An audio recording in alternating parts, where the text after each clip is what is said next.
देख रहे हैं नेटवर्क 33 राजकुमार के साथ। तो चलिए बढ़ते हैं आज की कहानी की ओर। दोस्तों, मेरा नाम राहुल है और मैं केरल का रहने वाला हूँ। मेरे साथ ये घटना साल 2018 में घटी थी। उस वक्त मैं अपने ऑफिस के काम के लिए बाहर जाने वाला था। उसके बाद करीब रात में 10 बजे मेरी ट्रेन आने वाली थी। मैं भी समय रहते ही स्टेशन पर पहुंच गया। जब मैं स्टेशन पर पहुंचा तो स्टेशन पर काफ़ी भीड़ लगी हुई थी। उसके बाद ट्रेन स्टेशन के ऊपर पहुंच गई। फिर जल्दी से मैं भी ट्रेन में बैठ गया और जब मैं ट्रेन के उस बोगी में बैठा तो मैंने देखा कि वो बोगी पूरी की पूरी खाली पड़ी थी। मैंने इन चीज़ों पर ज़्यादा ध्यान नहीं दिया और अपनी बोगी में आराम से बैठ गया। रात के लगभग 11 बजे जब मेरी अचानक ही आंख लगने लगी तो मैं आराम से ऊपर वाली सीट पर सोने लगा। लेकिन तभी अचानक मुझे किसी चीज़ के नीचे गिरने की आवाज़ सुनाई पड़ी और जब मैं उठा तो वहाँ पर सब कुछ बिल्कुल ठीक था। लेकिन तभी अचानक ही मेरी नज़र मेरे बगल में बैठे ही एक आदमी पर पड़ी जो कि काफ़ी जवान और मजबूत लग रहा था। मैंने उस आदमी से बोला, भाई साहब, आप ट्रेन में कब बैठ गए? तो उस आदमी ने मुझे हैरान कर देने वाला जवाब दिया था और उसके बाद मैंने उससे कोई भी सवाल नहीं किया। दरअसल उस आदमी ने कहा, मैं इस ट्रेन में पिछले 28 सालों से सफ़र कर रहा हूँ। उसकी ये बात मुझे हजम नहीं हुई, मगर मैं उससे कोई और सवाल पूछना भी नहीं चाहता था। फिर मैं अपनी सीट पर आकर चुपचाप लेट गया। अभी मैं सीट पर सोया ही था कि तभी मुझे ऐसा लगा कि कोई मेरे कंबल को पकड़कर नीचे की तरफ खींच रहा हो। दिसंबर के उस महीने में ठंड कुछ ज़्यादा ही थी, तो इस तरह कंबल खींचने पर हर किसी आदमी को गुस्सा आ ही जाता है। मैंने भी गुस्सा दिखाते हुए उससे कहा, अबे कौन है? मेरे चारों तरफ से कोई भी मौजूद नहीं था। ना ही तो वो आदमी मुझे कहीं दिखाई दिया और ना ही कोई और। लेकिन तभी अचानक से मेरे सर के ऊपर मैंने देखा कि वह आदमी मेरी सीट के एकदम पास खड़ा होकर मुझे बोल रहा था। क्या हुआ साहब? मैंने कहा, कुछ नहीं, आप जा सकते हैं। इतना बोलकर मैंने भी अपनी आंखों को बंद कर लिया। लेकिन अब मुझे उस आदमी पर थोड़ा थोड़ा शक होने लगा, क्योंकि उसका भयानक डरावना चेहरा मुझे शक के घेरे में डाल रहा था। उसके बाद मैं वापस अपनी सीट पर सोने लगा। लेकिन अब मुझे नींद नहीं आ रही थी, क्योंकि बार बार मुझे उसी आदमी का ख्याल आने लगा। लेकिन किसी तरह मेरी आंख लग गई और कुछ देर के बाद मैंने देखा कि वह पूरी की पूरी ट्रेन सुनसान जंगल से दाखिल हो चुकी है। चारों तरफ सन्नाटा पसरा हुआ है। उस सन्नाटे के बीच एक बहुत ही बड़ा सा आदमी मेरे करीब आया, जिसने मुझे कहा, बेटा, आज तुम बहुत बुरे तरीके से इस जगह पर फंस चुके हो। इतना बोलने के बाद वह बुढ़ा आदमी वहां से चला गया। लेकिन तभी अचानक से मेरी नज़र मेरी सीट के बिल्कुल ऊपर की तरफ पड़ी, तो मैं हड़बड़ाते हुए उठा, क्योंकि मैंने देखा कि मेरी सीट के ठीक ऊपर एक आदमी लटका हुआ था और वो वही आदमी था जो कि कुछ देर पहले मेरे बगल की सीट पर बैठा हुआ था। लेकिन इस बार उसका पूरा हुलिया बदल चुका था। उसके बड़े बड़े नाखून मेरी आंखों के अंदर घुसने के लिए तैयार थे। उसके भयानक दांत मुझे मारने को तरस रहे थे। तभी अचानक से उसने अपने दोनों हाथों से मेरी गर्दन को कस के पकड़ लिया। मेरी जोरदार चीख के साथ अचानक से मेरी आंख खुल गई। जब मैंने बोगी में चारों तरफ देखा तो बोगी के अंदर सब कुछ सामान्य था, पर वह आदमी अभी भी उस बगल वाली सीट पर बैठा किताब पढ़ रहा था। अचानक से वह आदमी मुझसे बोला, क्या हुआ साहब? तो मैंने उस आदमी को कहा, कुछ नहीं। इतना बोलकर मैं वापस सोने की कोशिश करने लगा। अब एक बात जो कि मैं बहुत ही अच्छी तरीके से जान चुका था कि उस बोगी में कुछ ना कुछ तो ज़रूर गड़बड़ है। उसके बाद मुझे किसी के पैरों के पटकने की आवाज़ सुनाई देने लगी।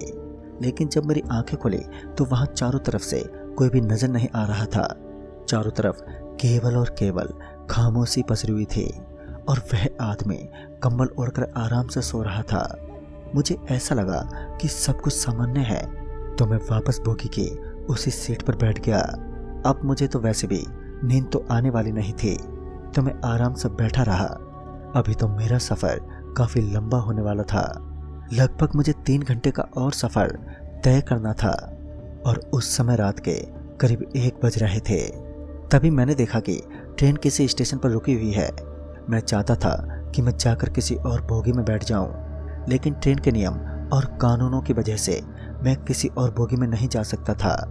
मुझे अब भूख भी लगी थी, लेकिन तब तक ट्रेन ने चलने का संकेत दे दिया। उसके बाद ट्रेन वहां से वापस निकल पड़ी, लेकिन अब मुझे काफ़ी ज़ोर की भूख लगने लगी थी। उसके बाद मैंने अपने बैग से कुछ खाने के सामान को निकाला, तो मैंने उस खाने को देखते ही नीचे फेंक दिया और ज़ोर से चिल्लाने लगा, क्योंकि मैंने देखा कि मैंने जिस टिफ़िन में खाना डाला था उसके अंदर खाना नहीं था, बल्कि इंसानों के मांस और हड्डियां डली हुई थी। पर जैसे ही मैंने उस खाने को फेंका तो मैंने देखा कि अब उसके अंदर वही खाना था जो कि मैं लेकर आया था। अब मेरा दिमाग तो पूरी तरीके से घूम सा चुका था, लेकिन अचानक वही आदमी खड़ा हो गया। उस आदमी के खड़े होते ही मैं उसको घूरने लगा, लेकिन उसका पूरा चेहरा धीरे धीरे बदलने लगा।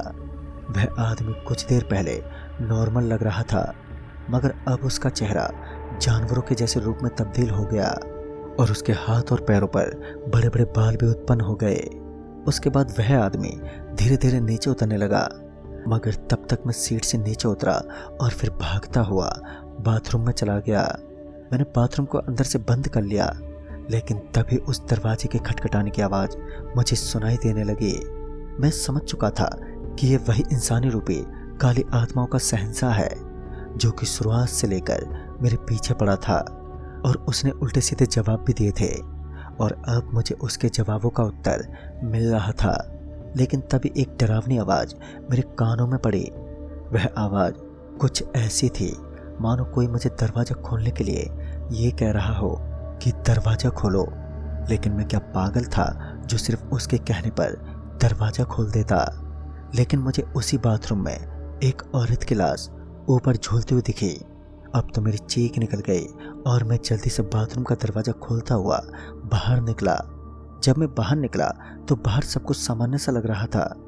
यह खामोशी कुछ ज़्यादा देर तक नहीं टिकने वाली थी, क्योंकि फिर अचानक से ही किसी ने मेरे कंधे पर हाथ रख दिया और यह समझने में मुझे भी ज़्यादा समय नहीं लगा कि इतना ठंडा हाथ किसी और का नहीं बल्कि उसी डरावने आदमी का है जो कि कब से मेरे पीछे पड़ा है। और फिर जब धीरे धीरे मैं पीछे की तरफ पलटने लगा, तब जाकर मैंने देखा कि वहाँ पर वह भयानक आदमी नहीं बल्कि टीसी था। उसे देखकर मैं बहुत ही ज़्यादा खुश हुआ। मुझे लगा कि शायद मेरी जान बच गई।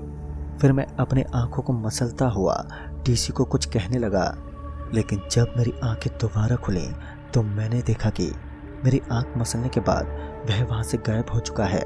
सच में उस वक्त मैं काफ़ी ज़्यादा हैरानी में पड़ गया, क्योंकि अभी अभी मेरे सामने टीसी ही था जो कि एक नॉर्मल इंसान की तरह मुझसे बातें कर रहा था।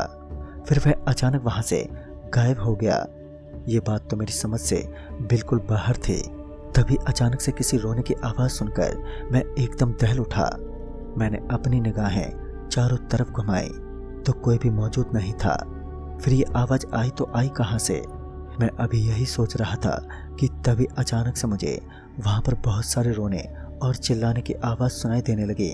और उसके बाद जब मैं अपनी सीट की तरफ वापस जाने लगा तो मैंने देखा कि वहाँ पर बहुत सारे आदमी और औरतें बैठी हुई हैं जिसकी गर्दन नीचे झुकी हुई थी और ज़ोर ज़ोर से रोने की आवाज़ वो निकाल रहे थे।